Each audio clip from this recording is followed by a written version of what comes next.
Sounds like a garbage bag. You sound like an idiot. Still sounds like a garbage bag. If y'all heard that, I was serious. What? It does sound like one. You're an idiot. Listen to this. As you can tell by our ranting, it's Survival Dispatch live again. Once again. Gosh. This is live as a look into our world. Oh, if you guys only saw 90% of what happened in this room, it's. So, I know it's been a few weeks. It has. We have been doing We've been busy. ton, and it's been a busy last month. Yeah, the last month was busy. Like, I'm looking forward to next week. I'm kind of decompressing, taking some time, but even then I still got tons of work to do, but at least I can do it from home. I ain't got to go nowhere. Yeah. I've been traveling a lot. We had the Big Daddy Unlimited Epic Shoot which that we were at was last week. Epic. I mean, you know, you did the first one last year? Last year. There, this year, there. I can't wait to see what next year looks like. Yeah, it's huge. So it's a huge range day that us at Big Daddy Unlimited put on for a lot of media and influencers and things like that. Huge shout out to 17 South. You guys rock, Kyle. Man, I will be emailing you. I know you're not watching, but awesome people. So yeah, just been traveling. So what else have you been doing? Went and spent some time in the mountains with Alan trying to get our book done. Can you give us a 2-second spiel? What we are calling it, the subtitle, we have yet to figure out the title because we're conflicted over that, but the subtitle of it will be Strategies for Surviving the Collapse of the American Empire. When that will happen, we don't know, but obviously it's going to because they never last. So it's kind of the 30,000 foot view. It's not, there's no rubbing sticks or nothing in this, and we're not even telling you like have these things. We're telling you need to be able to do these things. There's a lot on psychology in the book, about community in the book, but we also communications. I mean, just it kind of covers all medical, security. We cover all the things, but not in specifics. It's more like we want to get these people thinking about what they need to be doing. Right. And the most important thing is, if you haven't started yet, you're late, but the best time to start is now. Yep. So that's what we're doing with it.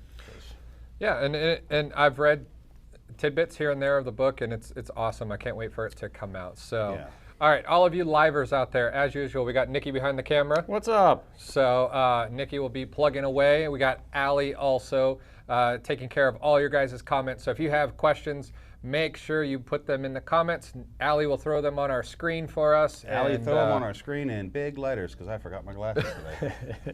So Allie will put them on our screen. Chris and I will read them off and we'll answer your questions. Today's video topic is something that a lot of you guys were asking us in our Private Insider Facebook page. And it's winter is coming upon us. Winter is here in a lot of the country. A couple weeks ago, we had a huge front, whatever you want to call it, go through. I mean, pretty much, it was 75% of the country got hit. Yeah, like when we were at the shoot at Alan's place up in the mountains of Georgia, it was 12 degrees. Okay? Yeah, I mean, we were in Savannah, Georgia, which is as South Georgia as you can get on the coast, and it was 32 on Wednesday. And raining. Yeah, so, it rained. Oh my gosh. Cold. Woof. So we're going to talk today about things that we change out of our bags. Yeah. And we ask you guys, whatever questions you guys have with regards to winter gear, jackets, clothing, bags, whatever, getting it ready for winter. What should you change out? What you should look for? Things like that. And we'll go about it in our crazy way. We'll talk about the stuff that we have, the things we do. I'm a little late in getting my bag repacked for winter. It's not 100%. There's a few things I'm missing, but I'll get it tied up. But I also don't plan on traveling in the next few days, so I don't need to pack this huge thing. Hey, look, already Tom and Maria are in the house. Tom, Maria, how are you guys doing? Everybody else out there, howdy, howdy, howdy. All right, we're going to start with Maria's question. Just jump into it because it's a decent place of where to start. So I just wanted, I'm just starting to make a survival bag. Where do I start? Well, let's just start with that, and then we'll talk about. Yeah, I mean, we kind of just did a video about that, Maria. You need to think about what are your needs. What's this bag supposed to do for you? Are you commuting 100 miles each way to work, or are you riding, the city trains, or are you 5 minutes from home or 5 hours from home? Yeah. And then, obviously, your bag needs to be able to do the food, water, shelter, fire if it's the necessary thing. Maybe some medical stuff. And some security. Some security if possible. There's always ways to do that. But figure out what you need. think about your needs for a little bit, and your ability. We don't know you. We can't tell you exactly what to put in it. So the first thing to do is sit down and evaluate how long you think this bag needs to support you for, and the conditions in which it may potentially have to support you for. So that's the first thing. And then you can come back and ask us some more questions, and we'll be happy to help you. But you got to know that before we can help you out. Yeah, really. And I would throw in there also, take everything that you think you need, lay it out on a table, and then get a bag that fits that stuff on the table. Because if you don't do that, you'll buy a bag this big. You'll buy something It'll like fill this. up about this big, and then you'll fill this much of it with other stuff. With other stuff that you can't carry. It's a human flaw. We pack things. Well, too, and like you just said, if we buy a big bag, we're going to fill a big bag. If you restrict yourself to a small bag, like I've got this monster, but I also have a 3-day bag kind of. And then I have a real small bag that I use. Yeah, he's got his Glad bag there with a strap on it. Don't hate. I'm not hating. Don't hate. I'm not hating. So, all right. So Maria, I would say start there. If you got any other questions while you're watching this on things, we throw them up there. Where'd Tom's question go? We'll get it. Nikki, I think, answered it. Okay. Nikki? Did you answer, Tom, Nikki? Negative. Nikki's not even paying attention to us. I think that's Allie. Tom was Put it asking back, about Allie. Nick's flashcards. Oh, Nick Meacher's flashcards, yes. They're ready. They're designed, guys. We're going to get them done. The problem is the printing thing. And someone out there has the ability, but I have to dig through mountains of messages to find that guy. But I'm going to try to get that done over the weekend because we need to get these things made. Because I had an incident over the weekend where me being able to show that to somebody would have really helped. So they're coming. We are going to do it. And Nick, if you're watching, I haven't forgot, dude. So. All right. So Terry wants to know, first thing, and it's a good question because usually with winter comes either snow, sleet, or rain for the most part. He says, okay, guys, let's talk waterproofing your bag. What kinds of things really work? So let's approach this a couple different ways. Number one, you're going to talk the bag itself. So, there's two ways of approaching this. Number one, don't let water get in your bag to begin with. Okay, so you're going to look at for good pack covers, and pack covers are made by pretty much every single hiking company out there, from Mountain Hardware to Kelty to pretty much all of them that you can think of. In various sizes to accommodate. Right, in various sizes. And colors. Yes, so just find the one that fits your bag, and you'll be good to go. That'll help keep the water out. Yeah, then you can. Your next step would be doing stuff like, see if I can get this thing out of here. Are you going to the inside of the bag? Well, only because they're asking waterproofing. Yeah, and I know where you're starting, but I'm getting this out now because it takes a minute. So you can also, Chris says my bag's loud. This is a Dyneema fabric bag. These are pretty much waterproof based on the material. So you can find materials that are also waterproof. Now, Dyneema bags are expensive. I've had this one for quite a while. I use it for through hiking, things like that. But there are fabrics out there that are water resistant to the point of almost waterproof. Now, we can also talk about spraying, like DWR components and stuff that can help a bag be a little bit more water resistant. So those are the things you can start with on the outside of the bag. Inside of the bag. Dry bags. That's the next thing to do. And this is my preferred method.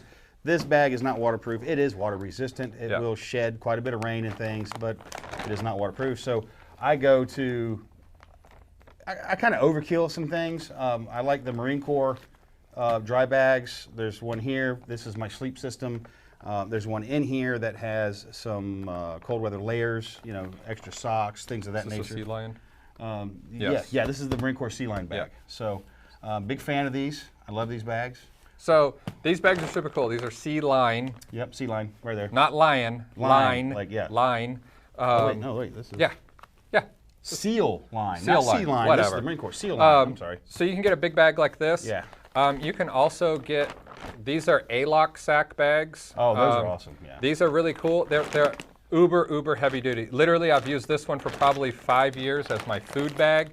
And I don't even know if it has punctures in it. I used to have one of these for electronics. I would throw. Yeah. Smart, because they make them for your phone and stuff. They make these. This is a huge one. I used it. This is literally like a bear bag. You could hang this up in a tree. It keeps all the odors and stuff everywhere. So you can also put all your stuff in bags like this, an A-lock sack. You can even just use regular Ziploc bags. Yeah, big Ziploc bags. Or you can get waterproof bags, for hiking stuff. Once again, not compression slacks, but stuff sacks that are water resistant.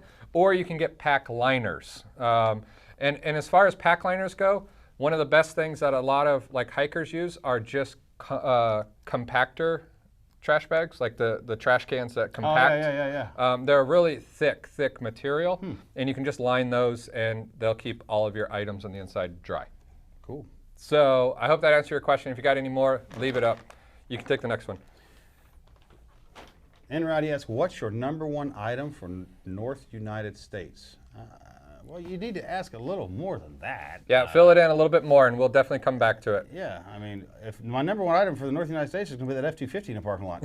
I mean, Lady T Survival, she says, what temps do Bic lighters quit working and butane lighters? Ooh, so I can't remember. It's okay. Sub-freezing. Yeah, usually it can go sub-freezing. Now, Lady T, the best thing to do with Bic lighters, like if you have them, I keep it in the pocket, in my pocket.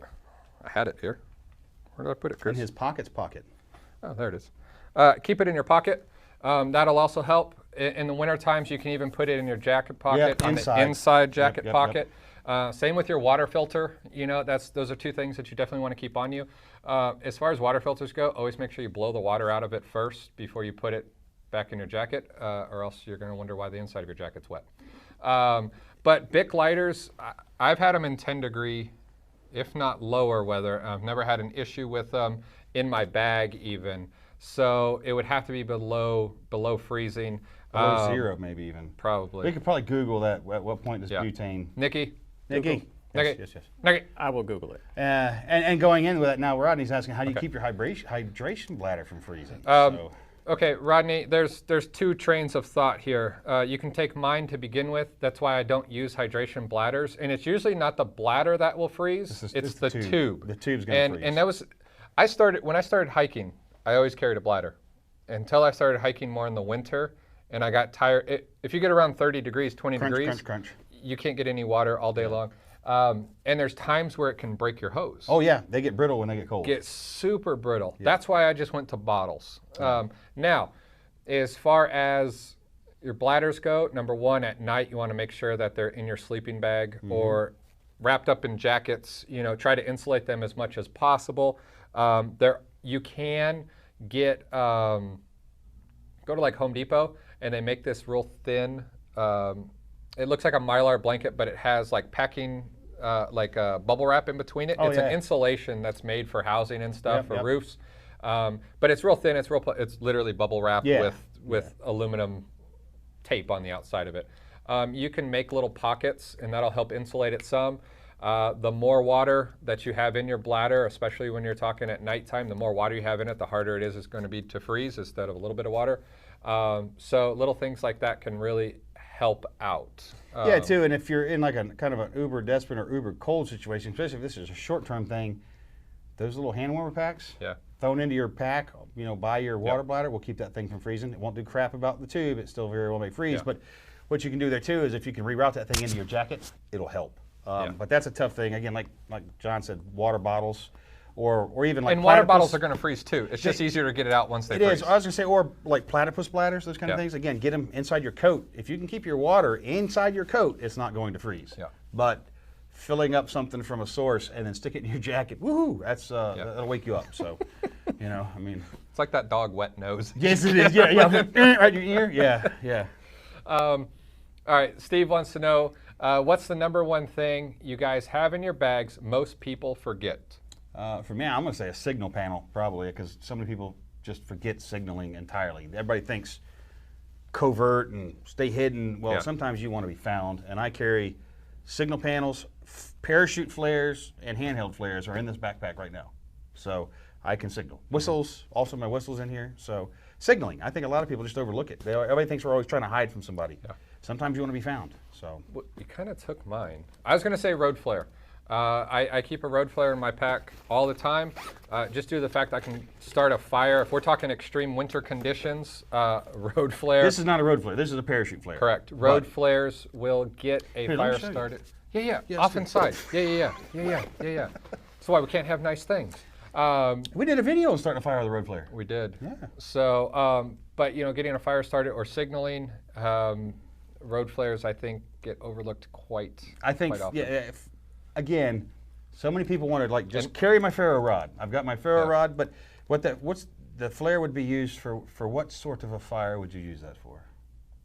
Rescue. Or emergency, right? Or emergency. Say I fell through the ice or something and now I'm wet and I need to get a fire and I need it now. Yeah. That's what that road flare is for. The second thing I would say would be a foot care kit. No one hardly ever carries a foot care kit that can take care of blisters and things like that. So a foot care kit. Absolutely. Gina wants to know, what do you guys add to your medical supplies? Hi, Gina. You're a phenomenal insider. She is. What do you guys add to your medical supplies for winter? Chapstick, number one. I was going to say, I have some, Nikki, what is it? Goo? Green goo. Green goo.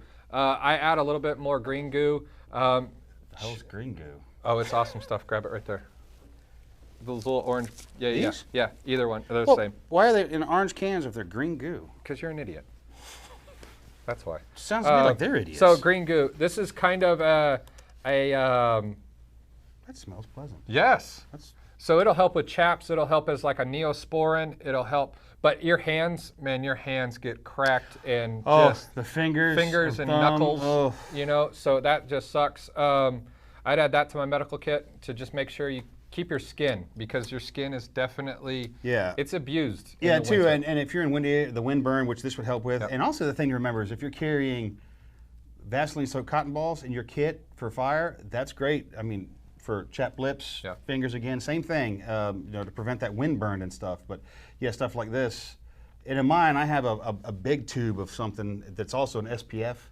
So you can do your face, hands, lips. It'll do it all. And I forget who made that. I don't remember which brand it is, but. And I will say too, I have seen some horrible dehydration issues in winter. People forget to drink water. Oral rehydration salts in your kit also for winter. Don't overlook that because you're cold. So you don't. When you're hot and sun, your mind is thinking all the time, I need to drink water. In the winter, it turns off. Oh yeah, you totally forget to drink. So the way to regulate that, keep your mind aware, is if you stop to urinate and you make that bright yellow snow, it's time to drink some water. Like for real, that's the best way to tell. Ideally, if you're perfectly hydrated when you urinate, it's the same color it was when it went in you. Correct. So if it's anything off of that, hydrate and do it quickly. So best poles for a winter tent. I guess it depends on the tent. Like mine that's in here, it's a modified teepee and it's just an aluminum pole.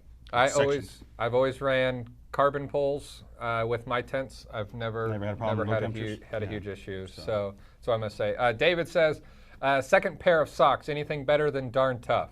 I'm a fan of Darn Tough. Smart Wool. Smart Wool. I've got those too. Is a good brand. Okay, I'm right different. Now.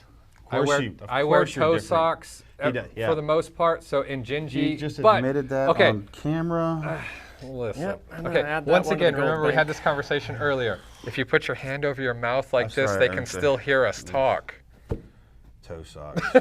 Watching him walk around a hotel room with no shoes on is just uncomfortable. Okay. But yeah, I mean, I like Injinjis, but at the end of the day, Darn Tough socks. I mean, you literally can wear them out, mail them back to Darn Tough, and they'll send you a brand new pair. Yeah, but Smart Wool too. And so again, when he's asking about socks, remember this: wool socks. Yes. Also, wintertime, wool underwear. They make them. There's several brands out there. Even during the summertime, as silly as it sounds, wool underwear are hands down hell and gone better. So since we're in this, this is my winter. I'm organized. If you haven't figured that out. Oh, geez. I'm organized. So I have a winter kit that I keep together. So this literally is in my closet, well, for Chris and I, for 9 months, 10 months out of the year. Yeah. But it just has some longer socks in it, just because I don't usually wear long socks. But at night, it's nice to sleep with longer socks to cover up your legs a little bit. And then, like you were just saying, here you go. Yeah, there's your thermal layers. So you keep these with you.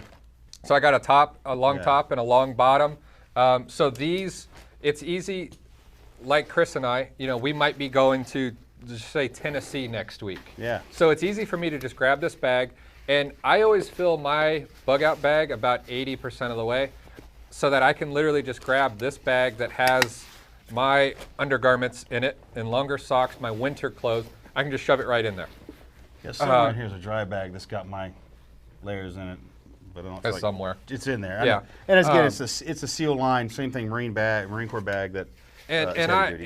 These are, if you guys are wondering, these are Beyond clothing. I got them on sale. I look for all my stuff on sale during the summer, but these are polyester and wool, which do really well at keeping you warm and staying dry. When we talk socks too, especially for wintertime, I keep a pair of waterproof socks. Yep. Now, these aren't the most comfortable things to wear with boots, but by themselves, especially like you've stopped hiking for the day and you want to get out of those boots. You pull these over your wool socks. Now you can walk around in the snow and stuff. It's not going to bother them. Yeah. And it's a good way to let your feet relax and breathe some. Anybody. And your boots to dry out. And your boots to dry. Get them by the fire and dry them out. Because anybody who's not spent a lot amount of time in boots just doesn't understand what it's like to get out of those damn things after a while. So I carry waterproof socks, and these are seal skins, I think. So a great option for winter. I don't carry these in the summer because in Florida our feet are going to get wet anyway. Yeah. I'm not worried about that, but for winter, I carry those. What are the best boots for winter hiking? It depends on where you are. I mean, the best boots for us here in Florida are going to be different than the boots for somebody in Montana or Pennsylvania. I like Solomon's. I mean, find the brand or the model that works best for you as far as how tall of a boot do you want. Nikki and I just did some reviews on Hikes, H-A-I-X. Their Scout model, their leather boots with a Gore-tex inner liner, a fleece liner inside of that, and they're freaking awesome. Really?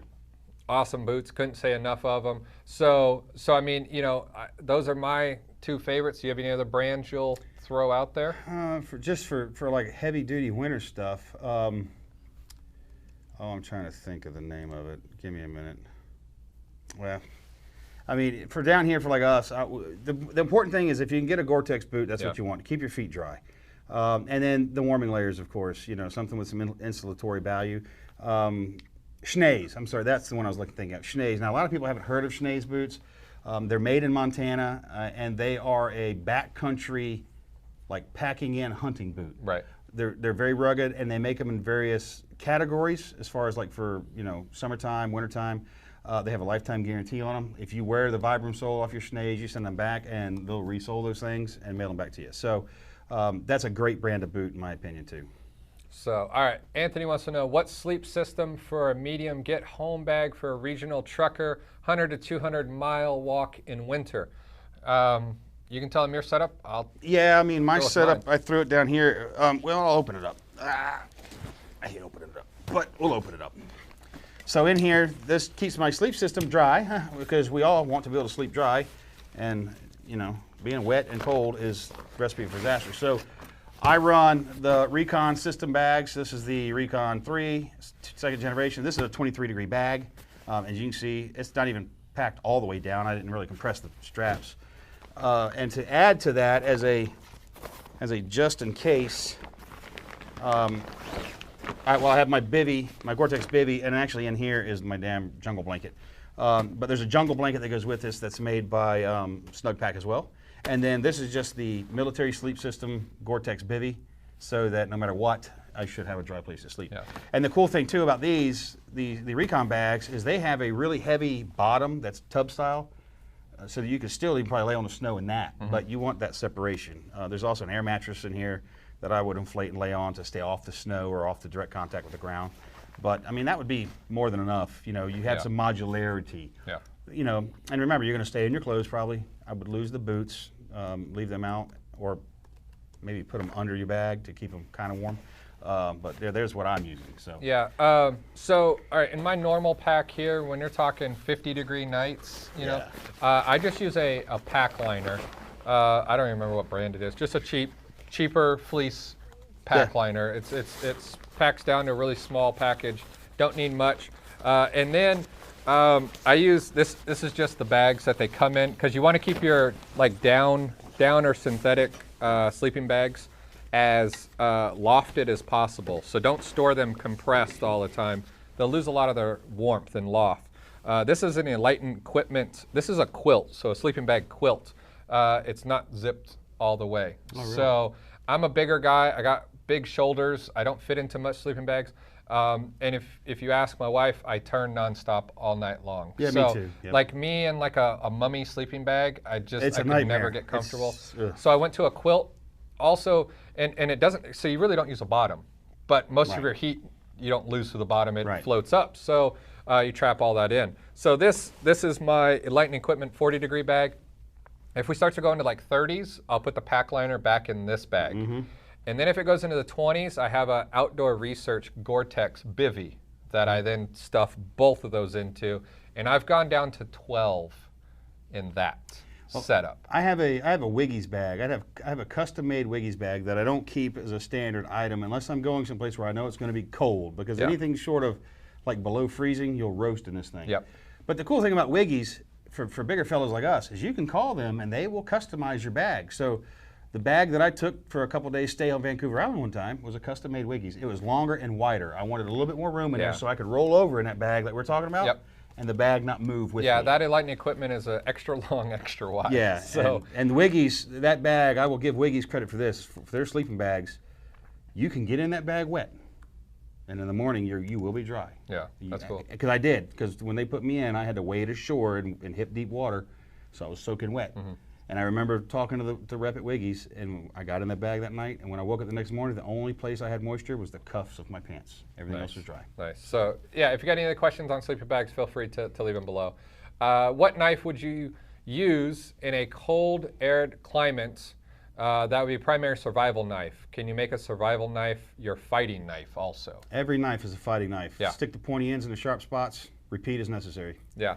As far as a primary survival knife? Again, it's situational dependent. Kind of the environment you're operating in. You know, things like an LT Wright Genesis to me is an all-around really good field knife. The fact that it comes with a ceramic stone on the side of the sheath is wonderful to me. You know, or even the SEs, the 5s, the 6s, 5, 7s. You know, the 6, 5, 6 in that range. I wouldn't go 6 is a little big almost to me for that. You can do a lot of things with a little knife that you can with a big knife, but there's a lot of things you can't do with a big knife that you can with a little knife. So, and I would carry 2, pocket knife, a folder, and then a larger blade myself. But yes, every knife is a fighting knife. If it's got a point and a blade, you can use it as a weapon. Yeah, absolutely. Lady T Survival wants to know thoughts on a USB rechargeable hand warmers used with small portable folding solar panels. Nikki and I have used the Energizer, right, Nikki? I think it's Energizer. I think Zippo makes one that's, I don't think it's USB replay. Yeah, no, Google. Energizer, Google. Energizer actually makes some small USB rechargeable hand warmers. Really? That like will roast your hands out of your pockets. I thought I was gonna melt my jacket. But they last the entire night. Pair that with like a solar panel or just even an external battery. Yeah. There's also, I think you've seen my Raven jacket. Yep. Oh yeah, he's got a heted jacket. I have an electric heated jacket and a vest. Yeah. From a company called Raven. I think it's RAVEAN. That just uses a regular 18 volts or a 12 volt battery. They have 2 different models. Dude, that thing. Like everybody be freezing, and you're like, whew, I think I need to unzip some. Zip my jacket down a little bit. And everybody's looking at you like, but yeah, I mean, as long as you can keep them dry, and most of this technology nowadays, we kind of fear electronics in snow or electronics in water, yeah. But most of it has an IPA rating, and as long as you're careful with it, it's perfectly fine. So, Salty Tails wants to know, are you guys a fan of Gore-tex? Absolutely. Everything that I can get. If I can get it in Gore-tex, I want it in Gore-tex. So my hard shell outer, like we've got some jackets laying up here. The outer that I would wear over any of this is going to be Gore-tex, just because waterproof. Yeah, because I put on the epic shoot. Last week's epic shoot in Savannah, Georgia, it rained all day Thursday, all day Friday, and Saturday morning. I had a Gore-tex Arc'teryx jacket and pants on the entire time. Yep. I literally wore them for probably 30 hours, if not 40 hours, those 2 days from before sun up to way after sundown. So as long as you buy good quality stuff. And let me say this, I'll throw a little picture up there. Look for like Gore-tex stuff, winter stuff. The best time to buy it, sorry, it just passed. It's called summer. Yeah. Everybody puts everything on sale. Like, I got an Arc'teryx Gore-tex jacket for like $90. Oh, it was last year's model. Big deal. Nothing in Gore-tex has changed. Probably a $300, $350 jacket normally. Right. Yeah. You know, and you can get them. Sometimes you might have to get a little bit off of a color, like a navy blue or a gray. I'm curious, when were you a Navy SEAL? If you're wearing Arc'teryx, because that's, you know. But you know, you can find really good brands on discount during the summer. Same with winter's approaching. It's a great time to buy summer gear. Yeah. Because all these stores are just trying to dump it. And Nikki's been with me, Chris has been with me. I walk into like big box, I just go straight to the clearance rack. He does, yeah. We were in an REI store in Atlanta. And we walk in and he's like, I'm like, what are you looking for? He's like, the clearance rack. And he walks like straight to it. And bought a damn Arc'teryx jacket off of it there too. Yeah. So yeah, he does. So I mean, I don't care if it's a 2017 model. Yeah, I don't care if it's a 2015 model. Right. It's brand new it's brand new. So hell, even if it's lightly used. I love Gore-tex. Yes. Gore-tex boots. You know. And the thing to look for when you're talking jackets and stuff though is you want tape seams. Yep. You know, if the seams aren't taped on the inside, it's probably not that good a jacket. So you want to see that tape. Black Hawk makes some great stuff. Yep. Arc'teryx, Victas, all those other companies. There's some really good stuff out there. Now again, you're going to pay some money for some of those brands I just named. They're expensive, but they're worth it. You know, I wore a mil-spec Gore-tex shell at the shoot with this under it, I think is what I was wearing. This is just a soft shell, but it kept me dry and warm. Good to go. You know? Yeah, and as long as you take care of them, you know, use something like a Granger's. Yeah. Granger's makes a wash and a recoating spray. Exactly. For the Gore-tex? Yep. Yeah. They sell Granger sells a 2-pack. It's detergent and it's the DWR spray. So if you're wearing a Gore-tex jacket a lot, like if you wear a backpack, it'll start to wear off. Oh yeah. You know, some of the water repellent stuff that's on it, like in your shoulders or a waist strap, things like that. So you just give it some spritz and it'll bring it right back to life and it'll work perfectly. So, so we're going to take just a real quick break here. We're going to throw it to a Essentials Guide commercial that we have, and we'll be right back because I got to blow my nose. Guys, John Faulkner with Survival Dispatch here today to talk about a brand new product that we've put together. We call it the Survival Dispatch Essentials Guide. The Essentials Guide is for those looking to get into prepping and just kind of unsure of where to start. It's packed with over 225 pages of survival and prepping information on categories such as food, water, shelter, bug out bags, get home bags, you name it, it's in there. We packed it with as much information from 17 different writers as we could possibly fit. All of it is laid out in a beautiful magazine editorial format, so you have great pictures that also show you exactly what you're looking at. We put it together as a starting basis for people to read and build upon. It's packed with tons of information that are there to help people along the journey of becoming a prepared individual. Click the link and get started today. And we're talking winterizing your bug out bag. So if you got any questions, feel free to leave them below. We're just going to keep going away. You got the next one here, Chris. So Rowdy's asking, anything I can add to my truck to help with warmth with my winter bob? I have a large bag from northern Minnesota trying to find more items like extra truck battery or other items. I would say snow chains, but I'm guessing you probably have those already. A shovel would be another thing I'd do, and a tow strap. But one thing a lot of people forget about is when you're cold, the goal is to keep the person warm. Okay, they make 12-volt DC electric blankets.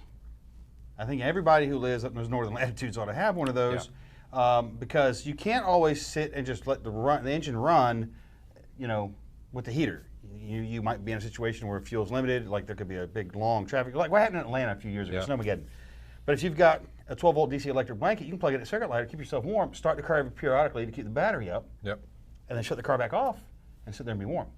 Same thing works in the house. Power goes out, 12-volt DC electric blankets, a car battery brought in, an alligator clip to it, it will keep you warm. So you warm the person, not the space.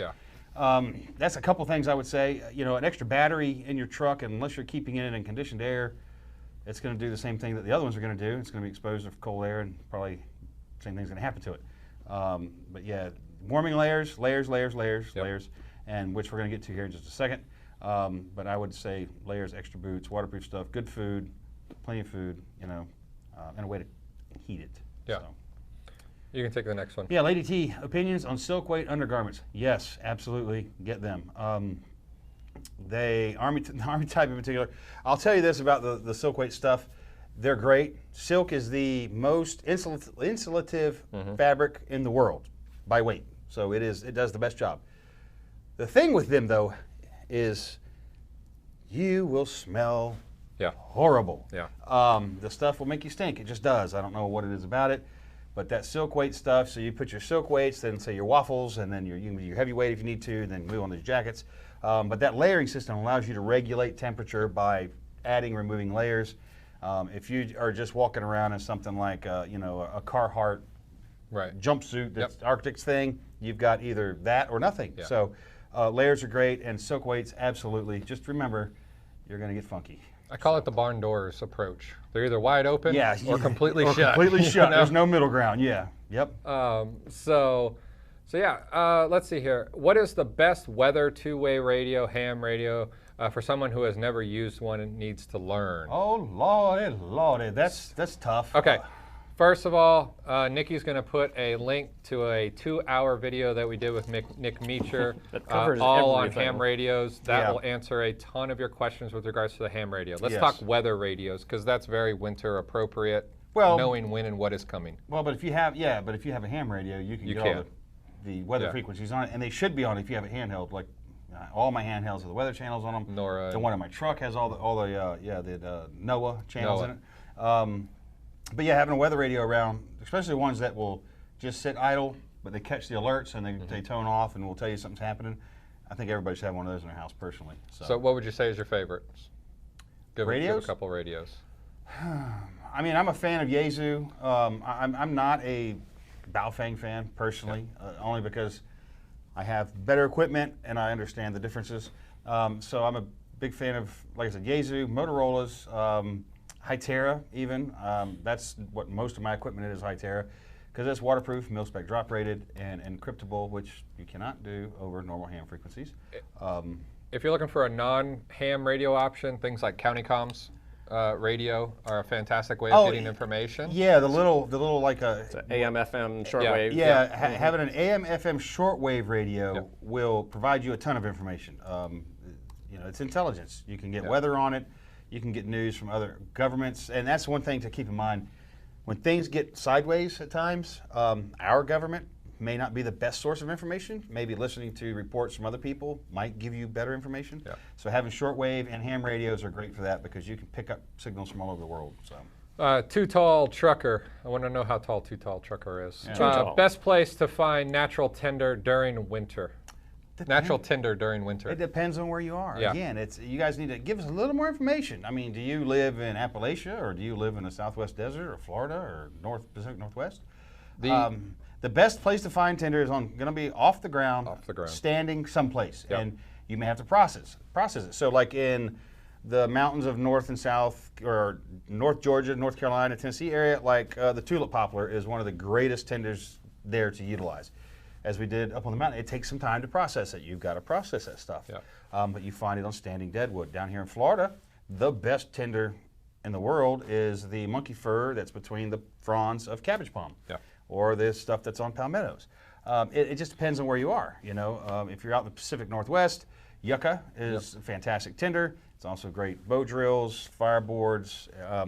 Again, it just depends on where you are. And there'll be things like, if you do find yourself high in the mountains, try to get as low as possible, because there's probably going to be a little bit less snow there. Yeah. Or finding groups of trees that, there might not be as much snow on the ground. Yeah. It can help as well, because trees will keep heat in. Most people don't understand. Yeah. Like, if you get just a little bit of snowfall, you'll notice under all the trees usually never has any snow. And that's not because they fall, it's because it traps in a little bit of heat as well, which helps with the snow, which you might be able to find some drier tinder there as well. And then try to find some saps also. They usually get really hard, really hard, so you might have to warm them up a little bit to get them malleable, just so you can work with it a little bit, and that can help as well. Yep. David wants to know thoughts on a combination of silk sleeping bag liners and an SOL bivy or a reflective tarp. With a reflective tarp. Not enough? Well, he's saying space is tough. You're gonna be cold. You're gonna be cold, or you're gonna sweat a lot if it gets. Yeah, if it's an absolute, yeah, if you get too warm, you're going to sweat. But you know, you're going to be kind of living by the Ranger motto of travel light and freeze at night. So, again, the clothes that you take with you are going to be the big thing that are going to make the difference. You know, that silk liner will go a long way to helping you. But you know, always remember our clothing is our first layer of shelter. So if I've got this big, heavy, snug pack jacket on and good socks and pants and warming layers inside, and I crawl into something like that, as long as I'm out of the wind and I'm dry and I'm off the ground, not in contact with it. Let's talk about that for a second. Normal clothing layer. How cold can you sleep in that at night? Just clothes. Oh, just my clothes? I mean, I don't know. I've done it down to close to 30 or 31 before. I mean, I've been below freezing. And just clothes. Properly dressed. Yeah, properly dressed. And that's with, I mean, I had a balaclava. Yeah. I had gloves. I was multi-layered with hard shell outers that were waterproof. Right. And yeah, I mean, but also I tolerate cold a little bit better than a lot of people do. Yeah. I enjoy cold, so it was no big deal to me. You wake up in the morning and the balaclava's frozen in your face, but that was about the only thing that happened. Yeah, and I think that's where a lot of people get to. It's just how long are you going to have to endure, and how cold is it getting for a situation like that? Yeah, and you know, and it's not a sleeting, slushy rain that's coming down here or something. Again, there's lots of variables to this stuff, guys. Because you can do little things. I mean, just taking a tea candle and lighting it under a space blanket can add a ton of warmth. You know, so there's little tiny things you can do to get yourself through. That setup will work pretty decently, you know, as long as you can stay dry. Stay dry. And keep the wind from coming in. But if it's a real windy night, you're going to be uncomfortable. You're going to be uncomfortable. Yeah. But again, there's a big difference between uncomfortable and dead. Right. Remember that, folks. We're talking about staying alive here. You're not always going to be comfortable. You may be miserable. You may be up all night with your teeth chattering, but if you see the sun come up, you won. Yeah. So, suggestions of black Gore-tex clothing brands. I think we've named, you know, Arc'teryx and Victos. Beyond Clothing has good stuff. Yeah. You can go down the list. Vertex, I think. I mean, has 511 makes it too. 511 TrueSpec makes it. Pretty much everybody makes the stuff in black. It's universal. I don't know why all the tactical people want to wear black stuff, but they do. There you go. What was that you said that you can treat Gore-Tex with? Yeah. It's the brand is Granger, and Nikki's going to put a link. It's linked in there. It's already linked in there. So yeah, Terry, just look. Nikki will post it again. It's called Granger. It comes in they're black bottles. One has a green top. That's the detergent. The other one has like a spray top. That's the DWR. That puts the water repellent back into your jackets. So that's that. Does your shelter system change from from summer to winter, winter to summer? Yep. Aaron wants to know. Yeah, mine does. I mean, because in the summertime, my shelter system is typically going to be a hammock and tarp, with the tarp serving you either as a ground shelter or generally in the hammock with a mosquito net. And in summertime, I'm going to move to this is my actual shelter right here. This is it. This is a Kifaru sawtooth modified teepee, and there's a couple pieces in here that go with it. But also in here, there's a damn wood burning stove. It packs up. Well, shit, I'll show it to him. Hold that. Yeah, hold his cup. Are you kidding me? Well, I don't want to knock it off. That's precious right there. My shelter system does not change year round. It is a Z-Pax duplex tent. It's a 2-man tent. It doesn't change. Snow. It's made out of that trash bag material stuff that he likes. That so lasts much. for forever. That every time I see anybody, they keep changing to it. I mean, Dave Canterbury just did a video, and that's what he's using now. So this right here, as you can see, this is the size of the package. This is the footprint. This is a wood burning stove. There's a stove pipe in here. It's really cool. We did a video on that a long time ago. Yeah, we did. The stove pipe is the coolest thing ever. You better be wearing gloves when you put that together, but it is the coolest thing ever.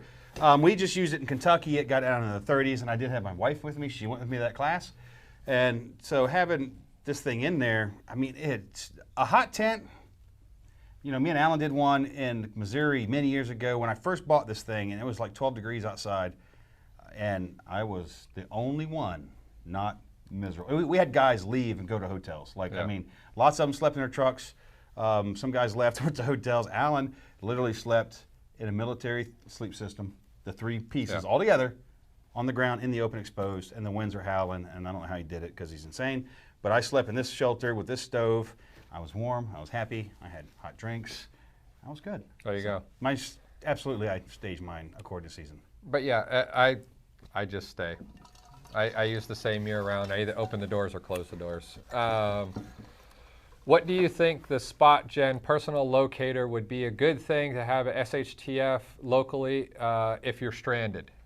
So the Spot Messenger, I use the Garmin InReach. It's pretty much the same thing. Which is pretty cool. I'll give you credit on that. Yeah. The Spot, so the Spot Messenger, I would say pay the extra, get like an InReach unit because it'll allow you to use your cell phone to actually send text messages. Where the Spot, it allows you to, the original Spot allows you to just send a I'm okay button or like a predefined button. Yeah.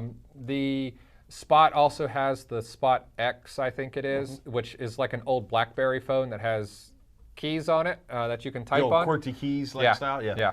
I use the Garmin InReach unit. We take it with us all the time just because it seems like wherever we go, we end up with no cell service. But you literally can just pull your phone up. I can pull up my iPhone. I can go to my contacts.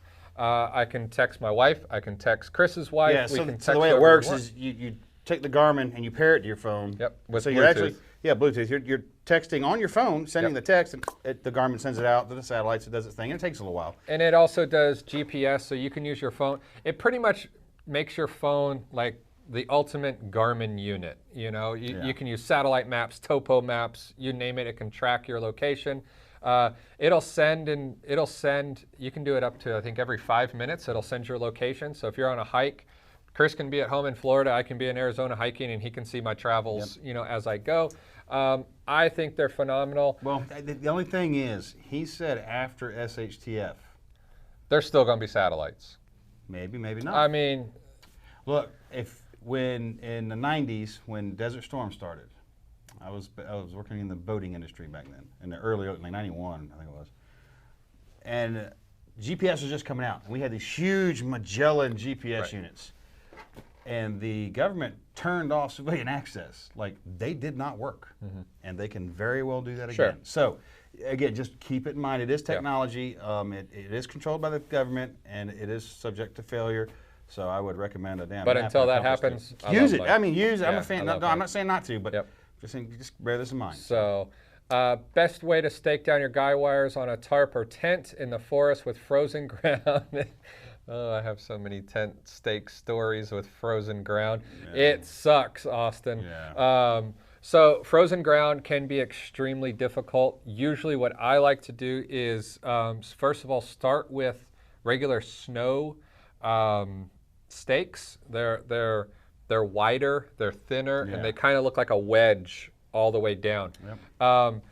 The reason why I say start with that is if you cannot get those in the ground at all. You're not getting anything in the ground. No, but it's much easier if you have a rock to lay on top of those instead of a real thin stake. So it just makes it easier on your guidelines and to use the flat, longer ones. Also in the summer, I always go with a longer stake. Like I carry 8-inch tent stakes because in Florida we have sand for the most part. So 4-inch or 6-inch stakes will come out of the ground quite often if you get any type of wind. So I use 8 inches, but the snow ones are what you really want to try to use there. Do y'all have any recommendations on a winter hammock camping setup? Certain under blankets y'all like? I've never used an underquilt because I don't tend to stay in my hammock if it's cold out. The only reason I stay in a hammock in the summertime down here is just to stay away from the damn creepy crawlies, the bugs, the skeeters, that kind of thing. And so if it's not hot out, then I'm probably sleeping on the ground, just to make it easier. But yeah, absolutely. If you're hammock camping, you know, I would look into them. There's a bunch of them out there. There's a ton of them. Yeah, I mean everybody makes one. Any decent hammock manufacturer makes them. But they do make a world of difference. Yes. It is. Especially with an updraft.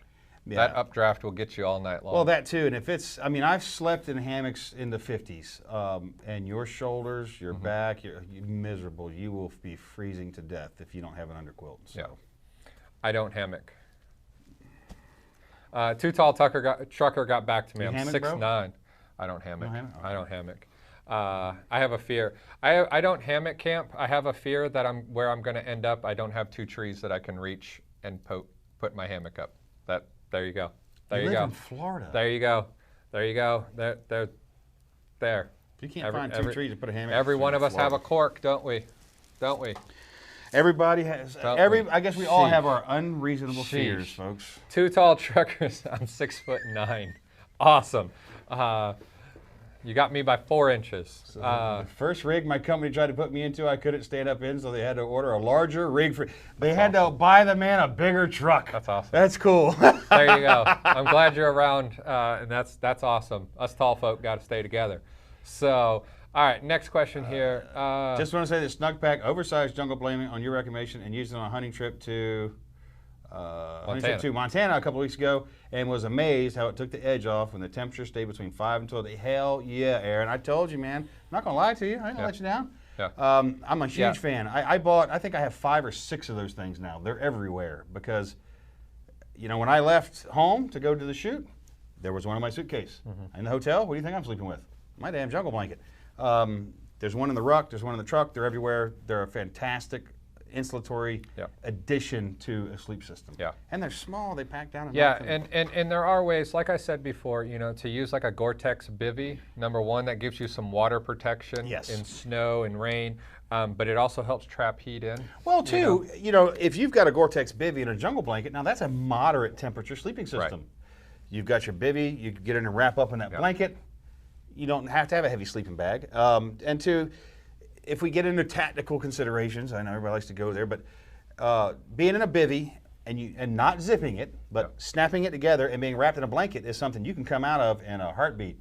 If you're in a damn mummy bag and a zipped up bivy and all that other stuff, you're not coming out fast. So it gives you options too, which is something that I'm always thinking of. I think in all aspects of it. Yeah, and it's one of those things where, you know, you really have to get out. And I tell people all the time, it's the same with a tent system, with your sleeping system.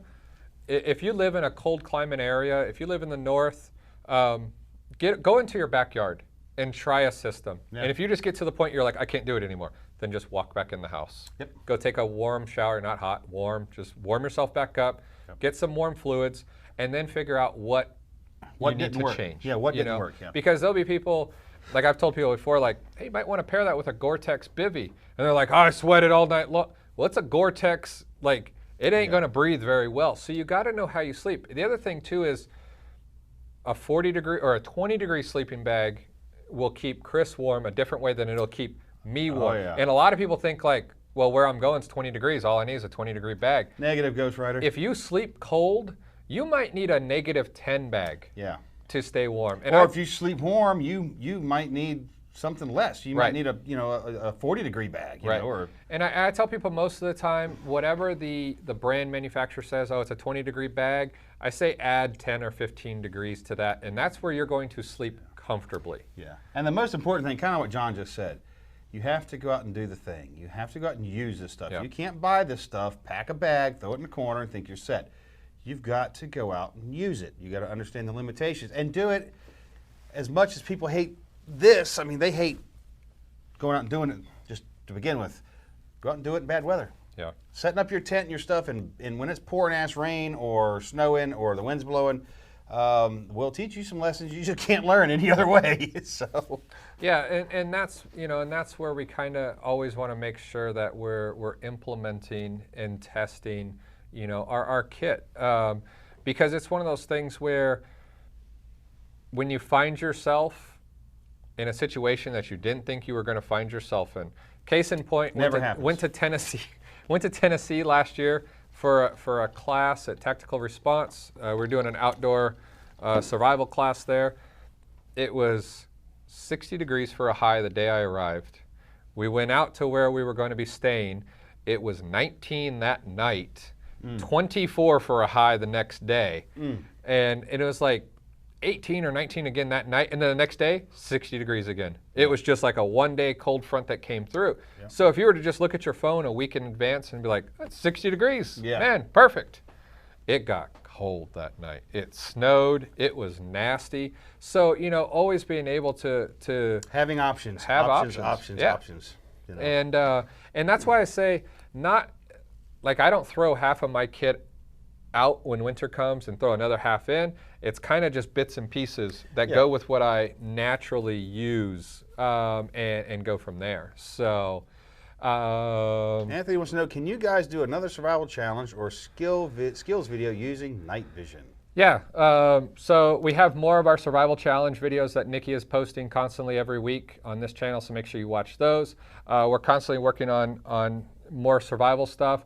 As far as night vision stuff goes, Anthony, post what you want to know. I use night vision all the time. I hog hunt a lot. I was using mine last night to watch the meteor storm. A little bit, gets a kick out of that. That and hunting satellites, man. She loves to sit on the front porch and hunt satellites. Yeah, it's just the coolest so things. I do a lot of hog eradication. Hog eradication. I do rat eradication out of my barn with one too. I use that a lot. For some ranches and stuff. So I have quite a bit of time, with night vision stuff and thermals.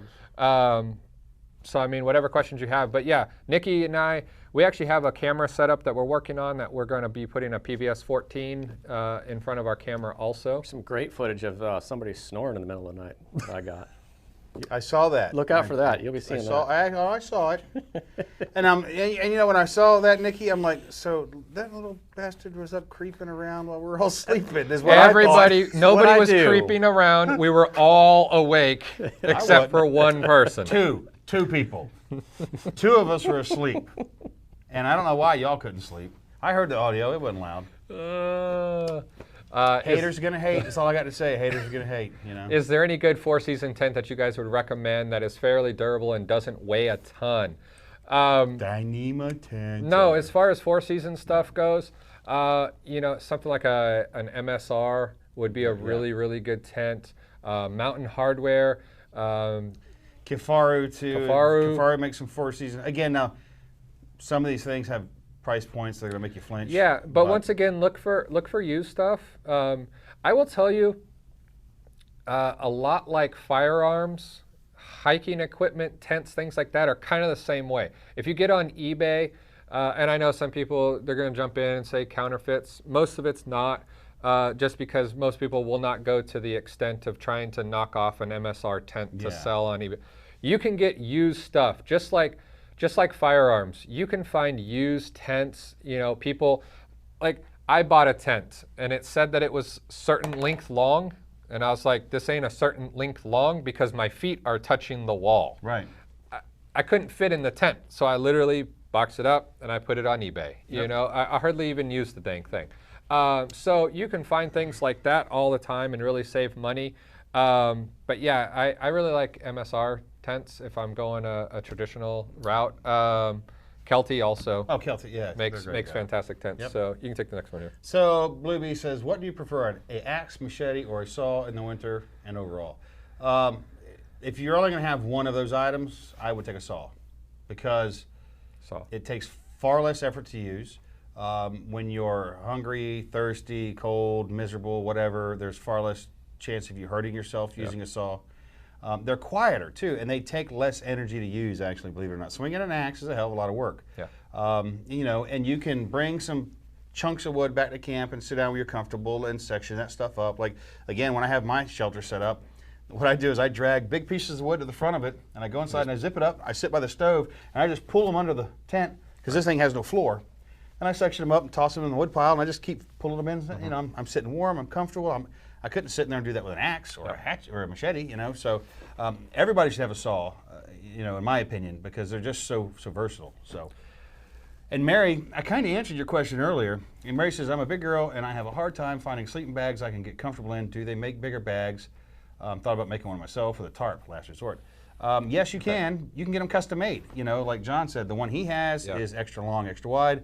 I had one made for me by Wiggy's by contacting them and saying, look, I looked at the measurements of your bag. I would like it to be this, and they're like, not a problem. We'll do it, and they did it. Or Mary, take a look into not sleeping bags, but sleeping quilt systems, because a sleeping bag like a mummy bag, I mean, literally there is going to be stitching around it that it is this wide, and it really doesn't stretch past that. Where a quilt is just like throwing a big, huge blanket over yourself, and you can kind of tuck it in. And what it has is they have straps that go under like your thermarest or whatever you want to be laying on. They just go under that.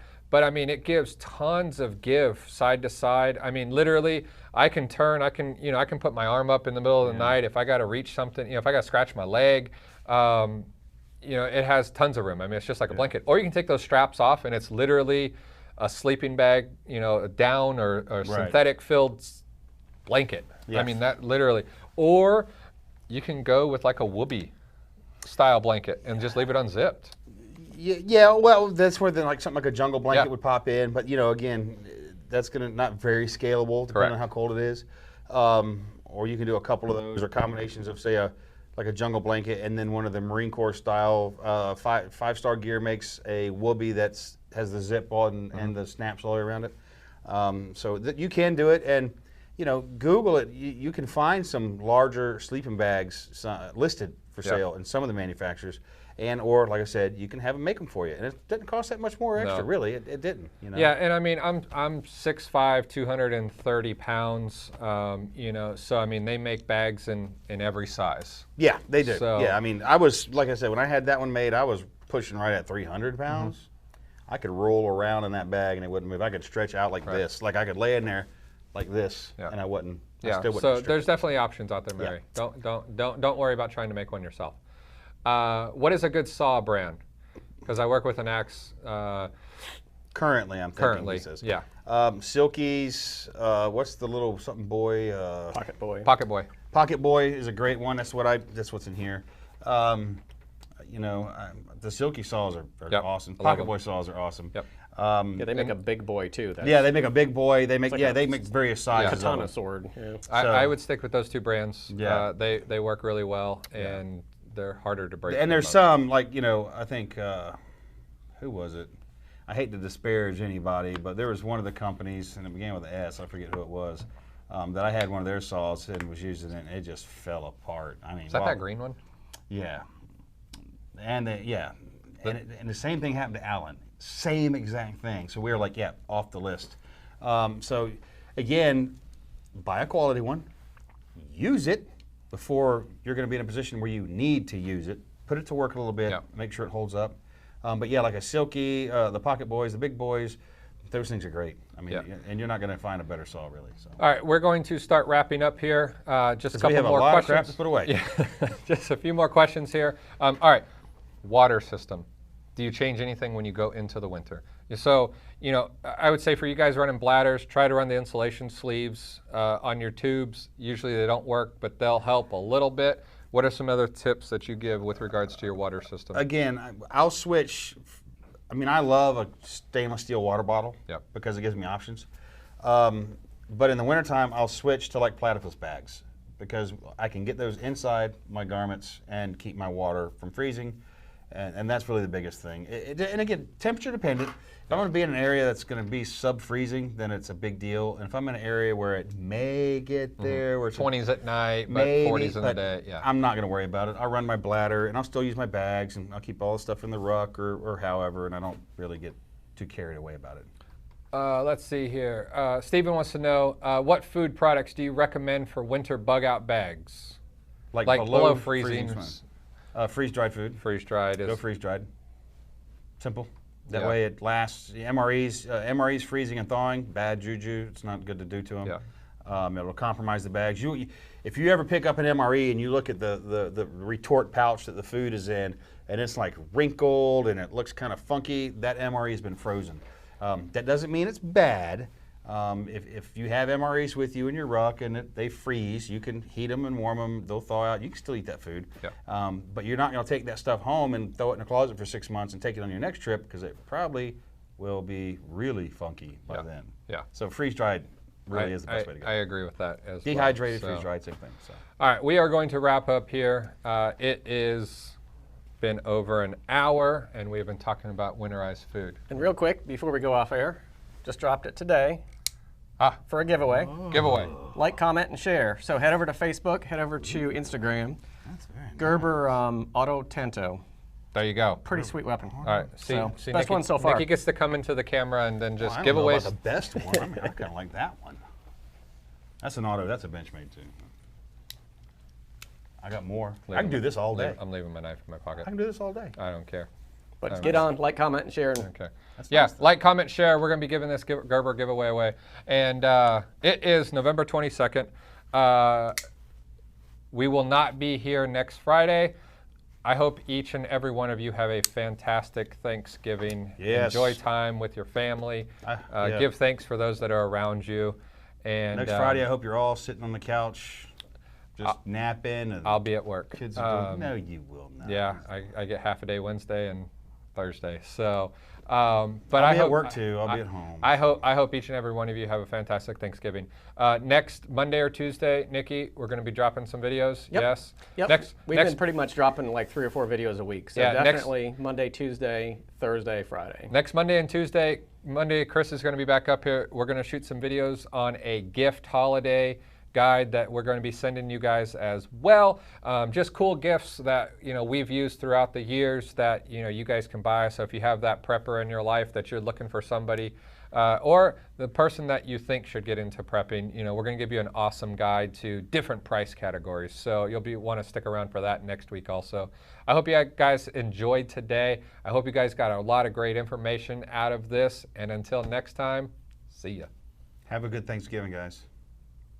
Guys, John Faulkner here from Survival Dispatch, and today I'm joined by Charlie Hogwood, and we're going to discuss a little bit about the Survival Dispatch Insider. As you guys might know, we do a monthly membership to the Insider, and we're going to talk about what it entails.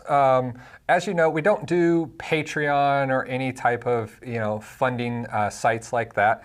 We offer a downloadable digital editorial that we do every single month on a preparedness sector. So each month we pick a different category in survival and we break it down. We have 17 different writers on staff, including Charlie and a lot of other people you guys know, like Chris Weatherman and Alan Kay and Tim McWelsh and Nick Meacher, guys you've seen on camera here with us, but they also write for us. And this is our way of helping you guys with a survival resource library. We wanted to make it something that was knowledgeable yet entertaining. And what you'll find is we have a huge selection. We have 24 issues now of the Survival Dispatch Insider, spanning everything from ham radios to being lost in the woods, to preparing on a budget. Pretty much you name it, it's in there. And every month on the 15th, we come out with a new issue. Each one is usually 70, 80 pages. There's 0 ads. Everything is just content from start to finish. And it's one of those things that you can take it, you can print it out if you want to. You can also do things like put it on your iPad and just kind of scroll through it. And it's just amazing as far as the layout that we do here and all the pictures. You can also put it on a thumb drive to make a resource that will last if something were to happen. You can save it and refer back to them because each individual, each section or each edition is going to be on one topic. Yeah, and we wanted to do it that way because there's so many times you've read magazines and you're like, oh, I can't remember, I saw this great article here or there, and you're looking through a stack and you can't find it.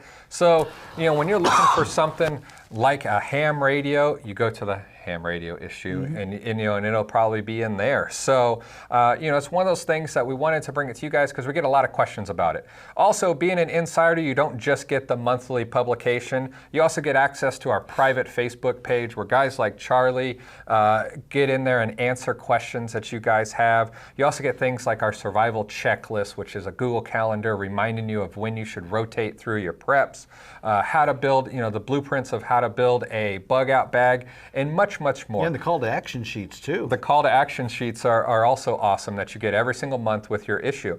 And what we've really tried to do is build a community of like-minded people that are out there that are wanting to grow together. And that's what you'll really start to find in the Insider is that it's people that come from different walks of life, different locations, but still have a common goal. Yep. And so that's what we've really put together. It's growing rapidly. We're having so much fun with it. And this is what allows us to go out into the woods and film 48-hour challenges. It allows us to do all the videos you see here, the studio, the camera equipment, is through the funding of the Insider. We've had phenomenal results with it. And what we're offering is a 14-day free trial. Go in, you can check out every single back issue that we've done. If for some reason you're not happy with it, you can cancel. It doesn't cost you a dime. If you love what you see, it's $9.95 a month, and everything comes straight to you on the 15th, and you can just check it out. So click the links below, sign up for that free 14-day trial, and we hope to see you on the inside.